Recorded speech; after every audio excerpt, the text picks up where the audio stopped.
today we're going to be going over the lower extremity, going through more observation, inspection, all of that good stuff, and just kind of general assessment. With the next video is more going into treatment.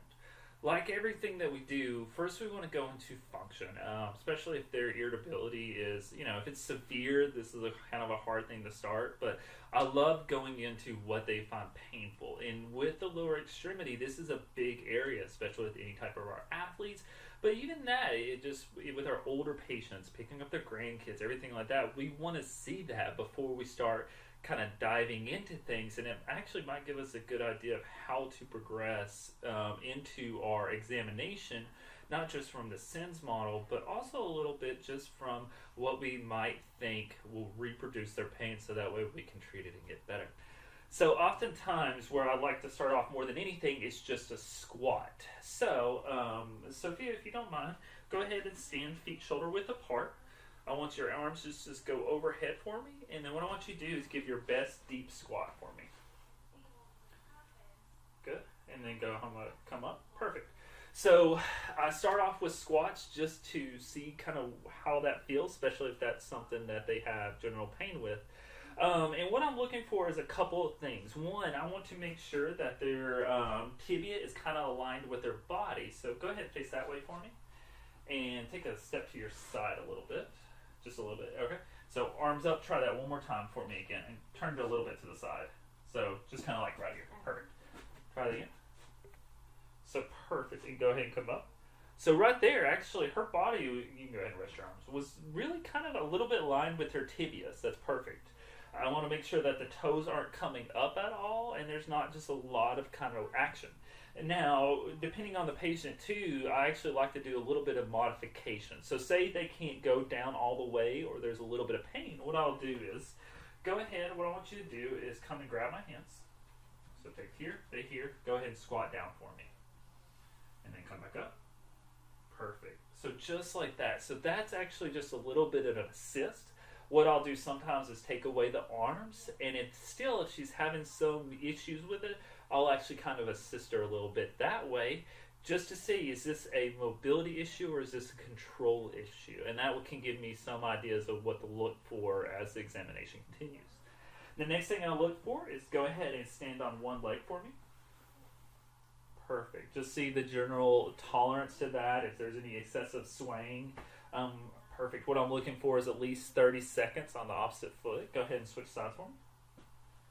Same thing here. I do look for the hip drop, but know that that's not necessarily, if I don't see it, it's not there, because the glute med has to be firing at about only 30% to see a true Trendelenburg drop. So you can't, if it happens, it's a great thing. It's very sensitive, but if it doesn't happen, it doesn't not necessarily mean they don't have a weak glute med. All right, so now what I want you to do is go ahead and kind of lunge for me and tell me, how does that feel? Perfect. Come on back. And then switch to the other side. Good, and come on back. So perfect thing to look for: hips, knees, ankles. I want to make sure the ankle's getting that mobility. Is the foot kind of going in that right line with everything? Is there a lot of shakiness, a lot of hesitation with it and everything? The next one that we can do, we don't have a step in here, but step ups and downs are utterly phenomenal ones to do, especially because stairs are a very big issue for most people that have lower extremity issues.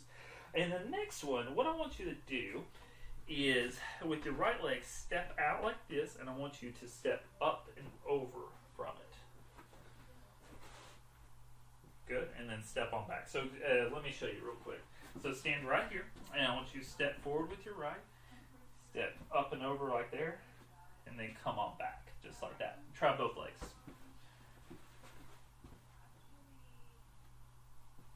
Perfect. And then step on back. Good. And then step forward with the left one, do the same thing. Good, and back. So with this one, we're getting full hip range of motion. We're in a little bit of small room, so it's kind of a little bit hard to do. But oftentimes I'll get people to step up all the way over, full internal rotation of that stance leg. So standing here, going full rotation over, and then full external rotation out. It can give us a little bit of challenge in the hip, the knee, all of that, but also kind of differentiate the pain a little bit. It could be a little quick screen of the hip. If that doesn't cause any pain with the hip kind of goes down on my hypothesis list. Now, oftentimes with the hip, we want to rule out the lumbar. So oftentimes we can do that with rotation. So go ahead and stand feet shoulder width apart. And what I want you to do is arms across your chest and then turn as far as you can to your right. Now, say she's a little bit limited with this, but say that there's pain. Is this a hip issue or is this a low back issue? I don't know. So what I can easily come in and do is hold right here. Now what I want you to do is just relax your upper half for me. Just kind of go with your upper body straight. Perfect. So when she turns out of that, I've actually taken the low back out of the equation. So if she reports pain reduction, then that would lead me to think maybe more of a lumbar issue, versus if it stays the same, it actually might be more of a hip issue, because the hip is still internally rotated, it's still loaded up in the joint, so it kind of is a little bit differentiation. Another way you can do this, which unfortunately my population doesn't withhold, is actually standing a little bit on legs. So what I want you to do is kind of toe touch down on your left leg for me. So yeah, so just kind of bring your toe, oh no, sorry, not that, just kind of like toe touch like that. Perfect. Now turn to your left for me. I'm sorry, you're right, my bad. So there, it's unweighted, loading that joint up more, and then if you have pain, come in here and block it. All right, turn your upper body straight for me. Just like that. So coming out of it. Another way to look at it. So what's next is extension. One way to kind of look at this and see how everything. What I want you to do is come up here, and with the bed right here, arms across your chest, and come back and extend for me.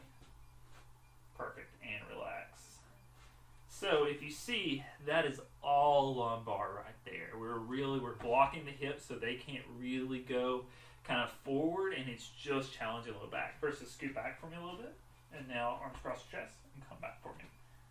So there, the hips can come into play a little bit. So that's, go ahead, relax. That's another way to look at it, differentiating between the two. I'll be honest, there's also some rotation and side bending, but I don't know those well. I tried to research and find if there's any way that people have written up in literature, and I can't discern if there's any one way or the other, if you can do it with flexion or not. There is a little bit of a test you can do where you bring the leg up into a little bit of flexion and go forward bending, but that's actually more of a neurodynamic screen. So, you could maybe argue if you get a little bit more hip pain with that, you've loaded the hip joint up, just kind of bringing it more into flexion. But that's more of a test for your neurodynamics. So I wouldn't necessarily use that for a hip and lumbar screen. And for side bending, I honestly don't.